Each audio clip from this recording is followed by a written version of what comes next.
Et dans 24 heures, François Hollande va s'envoler pour l'Italie, direction Rome, direction le Vatican, où le président français sera reçu en audience privée par le pape François. C'est l'Élysée qui l'a annoncé hier. Objectif, évoquer Barthélemy, les suites de l'assassinat du père Hamel à Saint-Étienne-du-Rouvray. Oui, c'est une rencontre qui a été organisée très vite, en fait, juste après l'assassinat de ce prêtre, il y a 3 semaines, jour pour jour. Par téléphone, le jour de l'assassinat du père Hamel, François Hollande avait dit au pape, lorsqu'un prêtre est attaqué, c'est toute la France qui est meurtri.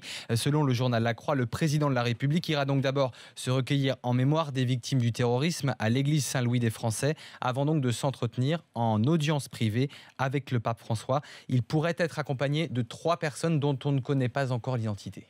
Alors, en se rendant au Vatican, le président adresse aussi, Barthélemy, un message aux catholiques français. Oui, son entourage explique que François Hollande a été frappé par le comportement exemplaire des catholiques après l'assassinat du prêtre, notamment par la capacité des autorités religieuses à proposer des réponses, à faire face au mal dans la dignité, selon le journal La Croix. On se souvient notamment des appels à la paix, à la fraternité qui ont suivi cet acte terroriste, également des messes œcuméniques. L'occasion de terminer aussi une période de brouille entre la France et le siège de l'Église catholique. Et la première visite de François Hollande en tant que président date de 2 ans et demi, janvier 2014. Et depuis 2015, les 2 États sont en froid. Au-delà des débats sur le mariage pour tous, la brouille tenait au choix du nouvel ambassadeur de la France, Laurent Stefanini.